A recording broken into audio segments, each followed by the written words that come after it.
Il y en a un autre, le mineur algérien, qui prenait tout son élan dans mon salon pour venir me tapisser le visage de coups de pied. On est un pays de tafioles, moi j'ai le droit de le dire. Je vois pas de quoi y être fier à être homo. C'est comme si je disais je vais faire une marche des fiertés parce que je suis du 41.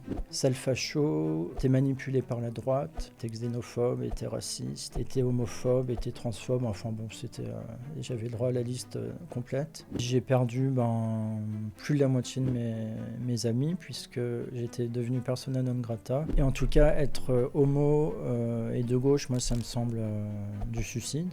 Voilà, en tout cas, si j'avais quelque chose à dire aux gays de gauche, ce serait d'acheter un Coran et de le lire et de le refermer et de réfléchir. Bonjour, je m'appelle Narcisse Loupiac, j'ai 35 ans. Je suis prof de yoga, je vais vous raconter ma vie. Donc je suis né en Normandie, en pleine campagne, dans une famille chrétienne, pratiquante. Une famille très très aimante. Par exemple, le fait que je sois homo, ça n'a pas posé de problème, c'était même pas un sujet. Et niveau politique, ils étaient plutôt à droite depuis assez longtemps, donc ils votaient UDF, RPR et compagnie. Voilà, une enfance plutôt douce. J'étais après dans des écoles catholiques, des écoles privées. Quand j'ai 8 ans, je vais en colonie de vacances, une colonie chrétienne, et je me fais violer par un moniteur. Sur le moment, j'ai pas compris en fait ce qui m'arrivait. Je comprenais même pas si c'était bien, si c'était mal. Enfin, j'étais complètement sonné. Bon, il y a des images qui restent jusqu'à aujourd'hui. Donc, quand je suis au collège, en troisième, je suis dans un lycée, alors privé, mais ça voulait strictement rien dire. Dans les Hauts-de-Seine, là où on habitait avec ma famille. Et là, très vite, dès le début de l'année, je suis repéré par des gars, un troupeau de racailles.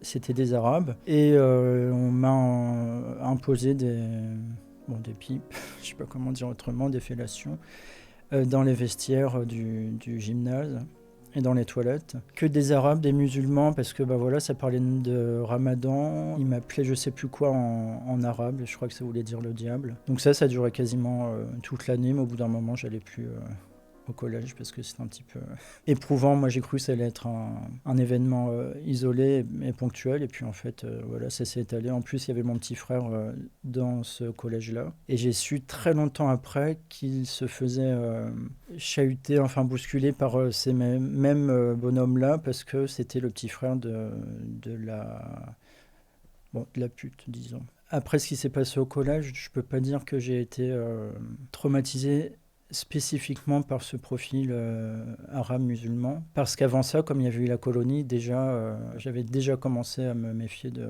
tout le monde. Mais le fait que le lien que j'ai fait entre les agressions que j'ai subies et puis ces profils de maghrébins et de musulmans, ça je l'ai fait beaucoup plus tard en fait, à cause de la gauche, quand la gauche m'a expliqué qu'il fallait pas que je parle du profil de mes agresseurs.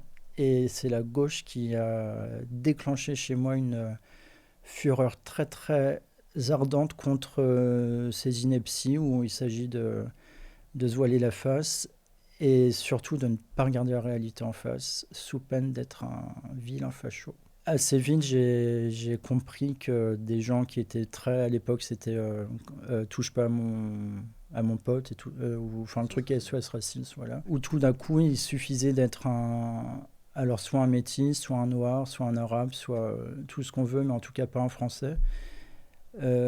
Si en plus on n'est pas chrétien, alors là c'est parfait. Et que tout ça, ça sert effectivement à nourrir un mouvement politique qui en réalité a strictement rien à faire de ces gens-là, mais pense simplement ses petits intérêts. Mais bon, ça c'est le jeu de la politique. Et donc en 2018, j'ai 27 ans, je vis à Lyon depuis 4-5 ans avec mon amoureux. On se sépare, c'est lui qui décide que c'est terminé. Bon, je vis excessivement mal la séparation. Et puis un soir, j'ai un énorme coup de blues. Je prends mon téléphone, je sors prendre l'air parce qu'on est au mois de juillet, il fait très très beau. Je marche sur les quais de Saône, et puis, connerie de ma vie, j'appelle, il s'appelait Mathieu. Je l'appelle pour lui proposer de partir en vacances ensemble pour terminer sur une jolie note en quelque sorte. Et là, j'ai pas été déçu du trajet. Il m'a dit qu'il partait déjà avec un autre gars avec lequel il m'avait trompé. Et d'autres choses, mais en fait j'étais tellement sous le choc que je m'évanouis, je perds connaissance, je tombe par terre. Enfin, vraiment comme dans les films. Et quelques temps après, alors combien de temps, j'en sais rien, il y a tout un groupe qui se réunit autour de moi, qui s'inquiète. Et moi, en me réveillant de ces vapeurs-là, je pense qu'à une chose, c'est entrer chez moi. Sauf qu'il y a deux bonhommes, deux Algériens. Enfin, bonhomme, il y avait un Algérien qui était mineur et l'autre majeur, qui me repèrent et qui se disent « Ah bah cool, on va voir ce qu'on peut en tirer ». Et un autre gars, un Albanais, mineur aussi, qui me repère. Les trois se mettent d'accord pour me ramasser, me traîner je sais pas trop où, me dépouiller et me tabasser. Bon, donc tout le monde s'en va et je me retrouve petit à petit dans des rues désertes à Lyon avec ces gars. Moi, je commence à reprendre connaissance. Je comprends que je suis foutu en fait. À ce moment-là, je sais que c'est déjà trop tard. Donc j'essaye par je sais pas combien de moyens de faire diversion. Donc on finit par arriver en bas de chez moi. Et il y a un des gars qui me piège en me disant « Est-ce que ça t'ennuie si j'utilise tes toilettes ?» Moi, comme je suis bien élevé, j'ai pas osé dire non. On monte et dès le départ, ça s'enflamme complètement. Il y en a deux qui s'enferment dans les toilettes avec mon portefeuille pour m'apprendre les billets que j'ai, la carte bleue et tout ça. Et un troisième qui me ordonne de le sucer. Je fais pas d'histoire du tout, je m'exécute parce que j'avais pas tellement envie de mourir égorgé. Même si je savais que j'allais me faire tabasser à la sortie. Les deux autres, pendant ce temps-là, fouillent un peu partout pour voir ce qu'il y a à piquer. Les pauvres, il n'y avait pas grand-chose, que j'ai pas d'ordi, pas de télé, pas de rien, par des bouquins. Et tout d'un coup, le ciel s'assombrit très fort. Il y a un coup de tonnerre extraordinaire. Un des gars se lève en sursaut et dit aux deux autres, à ses compères, « Arrêtez, ce que vous faites, c'est Allah qui nous prévient qu'on fait n'importe quoi. » Et alors là, il y en a un qui m'a attrapé, l'Albanais, qui m'a balancé au sol. Il s'est mis derrière moi, il m'a mis je crois qu'on appelle ça une clé, quand on étrangle quelqu'un avec le bras. Très très fort, si bien que moi j'ai cru que ça y est, c'était déjà la fin. Il y en a un autre, le mineur algérien, et ça alors vraiment je m'en souviendrai toute ma vie, qui prenait tout son élan dans mon salon pour venir me tapisser le visage de coups de pied. Je ne sais pas par quel miracle, je ne suis pas mort sur le coup. Et puis le troisième qui vient avec un couteau de boucher, enfin un couteau de fou, pour me demander mon code de carte bleue que je donne parce que j'en étais plus tellement à des histoires de carte bleue. Et là, miracle absolu, il y a ma voisine qui entend mes hurlements et qui prend une grosse voix de bonhomme, ce qui est suffisamment pour leur faire peur et les faire fuir. Donc ils s'enfuient, moi je suis dans un état innommable. Là, moi, je perds connaissance à ce moment-là. Après, j'ai su qu'elle avait appelé donc les secours, qu'on m'avait mis là dans le camion et tout ça pour me transporter à l'hôpital. Je me réveille quelques heures après, quelques jours après, complètement stone, donc je réalise rien du tout.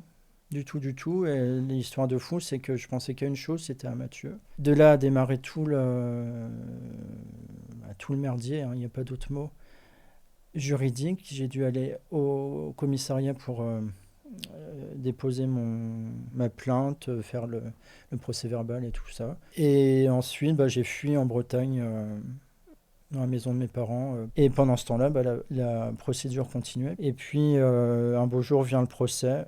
Une semaine pleine d'assises. Je vais le premier jour parce que j'avais pas le choix pour mon audition. Après, je suis tellement anéanti de voir les gars, dont un qui est complètement hystérique, qu'il faut exfiltrer du tribunal 3 fois parce que il est fou, c'est des hurlements, des insultes, incroyables.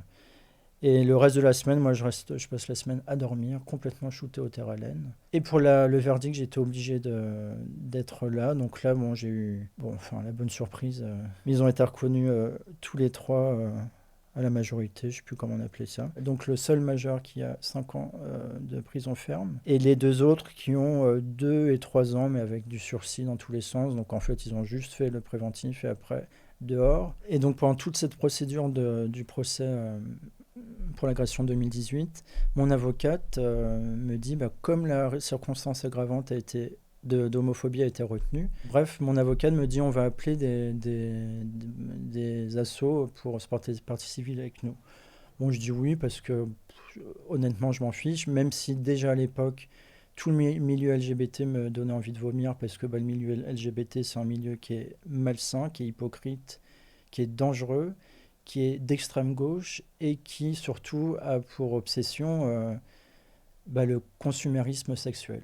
Je ne vois pas de quoi y être fier à être homo, ou pas fier d'ailleurs. C'est comme si je disais je vais faire une marche des fiertés parce que je suis du 41. Et donc l'avocate trouve une association. L'association, je suis touché, c'est vrai au début, mais ce qui me passe des coups de fil. Enfin bref, la procédure continue. Hein, et au bout d'un moment, il faut signer des grands papiers, machin, pour dire on se porte partie civile avec votre client. Il faudra juste nous envoyer tout le dossier de l'instruction. On envoie tout le dossier de l'instruction. Tout s'est arrêté. Cette superbe association nous a complètement oubliés. Pas de chance, mon avocate n'était pas du genre à se laisser abattre, donc elle les a harcelés jusqu'au moment où on a fini par lui expliquer que si on avait su que votre client s'était fait agresser par des OQTF, des récidivistes, des étrangers, des musulmans et tout le cirque, des arabes, albanais, on ne se serait pas engagé dans cette collaboration. Parce que malheureusement, on a trop peur des amalgames. On ne veut pas qu'on soit taxé d'islamophobie ou de xénophobie ou tout ça. Donc, allez vous faire voir. Et donc, cette histoire d'homophobie pendant le procès, enfin la procédure, déjà au moment des confrontations, ils ont bien rappelé qu'effectivement, un homo devait être soit lapidé, soit brûlé, soit balancé du 15e. Et alors là, au moment du procès, moi, ça m'a semblé complètement incroyable. Je pensais qu'ils allaient faire profil bas, dire oui, mais enfin bon, qu'est-ce qui nous a pris et tout ça. Pas du tout.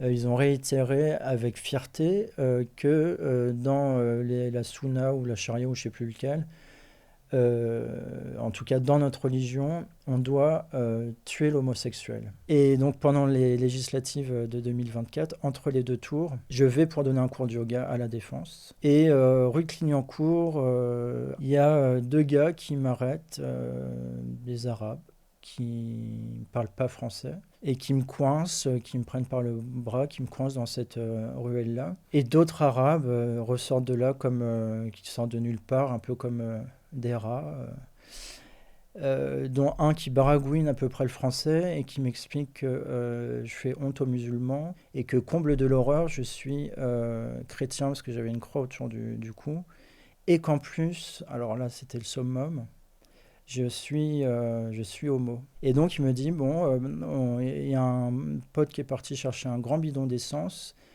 et on va faire comme dans la charia, on va te cramer. Ça parle en arabe dans tous les sens, moi je comprends rien. Et tout d'un coup arrive une bagnole de flics, les flics sortent et les gars s'enfuient. Les flics me disent mais on a reçu un appel effrayant, des histoires de feu, de bonhommes cramés et tout ça, qu'est-ce que c'est ? Et là, je raconte le truc, tout le monde est stupéfait, moi le premier. Et après ça, donc je vais à mon cours, alors dans quel état, je sais pas, mais enfin je vais à mon cours, complètement dévasté. Le soir même, j'ai un anniversaire qui est prévu dans le 13e. Après le cours, gros dilemme, est-ce que je rentre chez moi, je me bourre de calmant pour dormir et oublier, ou est-ce que je vais pas plutôt à l'anniversaire histoire d'oublier dans l'alcool, en gros. Et je vais à l'anniversaire, j'aurais mieux fait de me casser une jambe. Et on me dit, oulala, t'as une drôle de tête, t'es pas comme d'habitude. J'explique ce qui s'est passé avant le cours de yoga. Grand silence. Un silence terrible. Et il commence à s'exciter et à dire, voilà, ce qui nous attend si les fachos du RN passent. Et moi, j'ai le malheur de dire, non, mais je pense pas que ce soit des gens d'extrême droite, c'était des Arabes. Personne parlait français là-dedans, et c'était des racailles, habillés en racailles, donc il n'y a pas de danger que, voilà. Là, les gens changent de conversation, donc je mets un temps à comprendre, mais même là, à ce moment-là, j'avais pas compris. Et je commence quand même à réaliser qu'en fait, on pouvait parler d'une agression, mais pas des agresseurs dans dans certains cas de figure. Donc je commence à me rebeller, et là, ça a été le déchaînement d'insultes. Sale facho, t'es manipulé par la droite, t'es xénophobe, t'es raciste, t'es homophobe, t'es transphobe, j'avais le droit à la liste complète. Bon, et puis jusqu'au moment où on m'a carrément mis dehors, on m'a dit bon, on préfère que tu t'en ailles parce que les discours à la Zemmour, pas chez nous. Donc après ces histoires de législatives de 2024, j'ai perdu plus de la moitié de mes amis puisque j'étais devenu persona non grata. Voilà, ça a été la grosse douche froide, surtout de la part de gens qui sont pour la tolérance et pour le vivre ensemble et pour l'acceptation de l'autre dans toutes ses composantes. Et après, il y a d'autres amis avec qui ça a été très, très, très, très, très, très compliqué.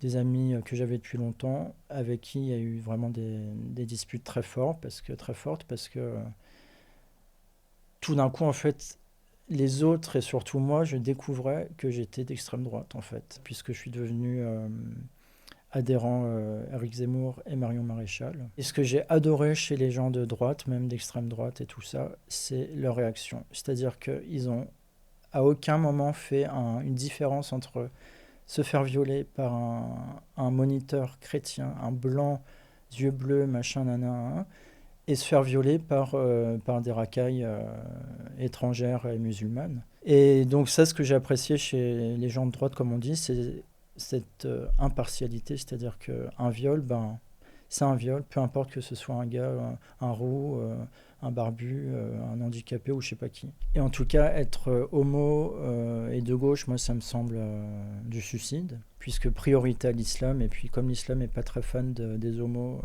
c'est du suicide. Tandis qu'à droite, moi, des gens de droite que j'ai croisés, que j'ai dans mon entourage, j'ai jamais entendu de choses même un peu moyennes ou un peu ambiguës sur l'homosexualité. Et là, donc, si je témoigne, c'est pour inciter les très nombreuses personnes qui m'écrivent sur Instagram, qui ont elles-mêmes été victimes d'agressions en tout genre, et qui ont peur de perdre leur travail, perdre leurs copains, leurs copines, si elles commencent à s'exprimer au sujet de ce qui leur est arrivé. Moi, je trouve qu'il y a un moment, notre problème en France, c'est que les gens de droite passent beaucoup de temps à se plaindre et puis à rouscailler dans leur coin et à se rebeller, mais en silence. Mais par contre, la dernière manifestation de gens de droite que j'ai vue place de la République, déjà, je pense que j'étais pas né. Surtout, il faut quand même pas oublier qu'on est en une énorme majorité par rapport à ces détraqués de gauche. Donc ce serait bien, je pense, de prendre nos couilles en main et puis ne pas se laisser faire. Et voilà, en tout cas, si j'avais quelque chose à dire aux gays de gauche, ce serait d'acheter un Coran et de le lire et de le refermer et de réfléchir.